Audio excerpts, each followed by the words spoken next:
ہماری زندگی بڑی قیمتی ہے، ایک ایک سانس بامقصد ہونا چاہیے، لیکن ہم اپنے وقت کو کس آوارگی کے ساتھ، کس بے دردی کے ساتھ گزارتے ہیں۔ حضرت امام شافعی کہتے ہیں کہ میں نے فقیروں سے 2 باتیں بڑی پتے کی سنی اور انہوں نے مجھے بڑا نفع دیا۔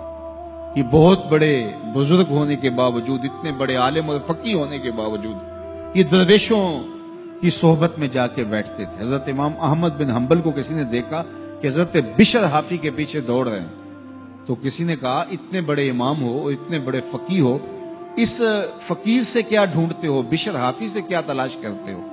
حضرت امام احمد بن حنبل نے کہا کہ احمد بن حنبل جس رب کو مانتا ہے، بشر حافی اس رب کو جانتا بھی ہے۔ تو فقیروں کی باتیں بڑی پتے کی ہوتی ہیں، تو کہتے ہیں کہ فقیروں کی 2 باتوں نے، امام شافعی بولے، کہ مجھے بڑا فائدہ دیا۔ ایک تو یہ الوقت سیف قاطع، وقت کاٹ دینے والی تلوار ہے، اگر وقت کو تم کاٹو گے تو ٹھیک، ورنہ وقت تمہیں کاٹ لے گا۔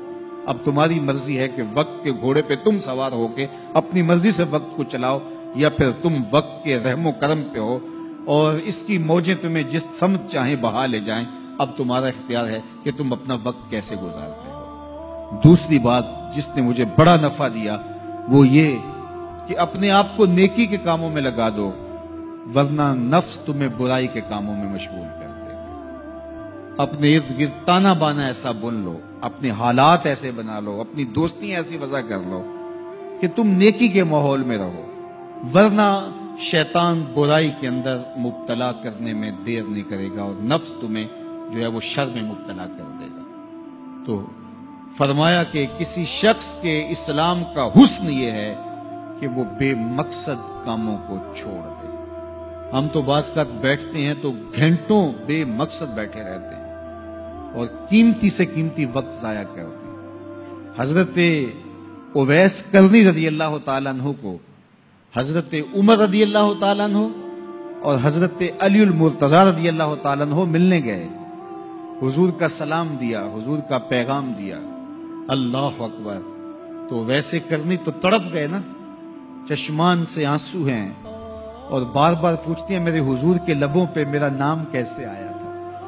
حضور نے کہا تھا نا کوئی اویس بن عامر کو ملے اور میرا سلام دے اور اس سے کہے کہ میری امت کی بخشش کی دعا کرے، اللہ اکبر۔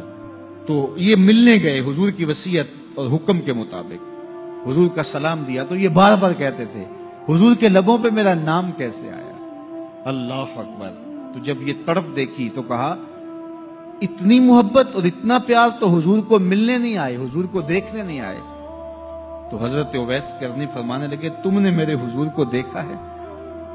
تو یہ خاموش ہو گئے، تو کہنے لگے میں نے نہیں نہ دیکھا تو مجھ سے پوچھ لو، تم پہلے بتاؤ کہ حضور کے ابرو جڑے ہوئے تھے یا کھلے ہوئے تھے؟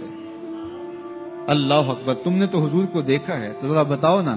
پھر خود ہی فرمانے لگے جس نے نہیں دیکھا اس سے پوچھ لو۔ کہا کوئی قریب سے دیکھتا تو کھلے ہوئے نظر آتے، دور سے دیکھتا تو جڑے ہوئے نظر آتے۔ معلوم ہوا کہ حضور کی قربت میں ہی رہے ہیں اگرچہ بظاہر دور رہے ہیں۔ تو یہ اتنے جلیل القدر صحابی ملنے گئے، کچھ دیر باتیں کی، اس کے بعد حضرت اویس کرنی نے ہاتھ بڑھا دیے، کہا اچھا آپ نے بھی آخرت کی تیاری کرنی ہوگی، میں نے بھی کرنی، اچھا حشر کو ملیں گے۔ اللہ اکبر۔ تو وقت بہت قیمتی ہے، کسی کے اسلام کا حسن یہ ہے کہ وہ بے مقصد کاموں کو ترک کر دے۔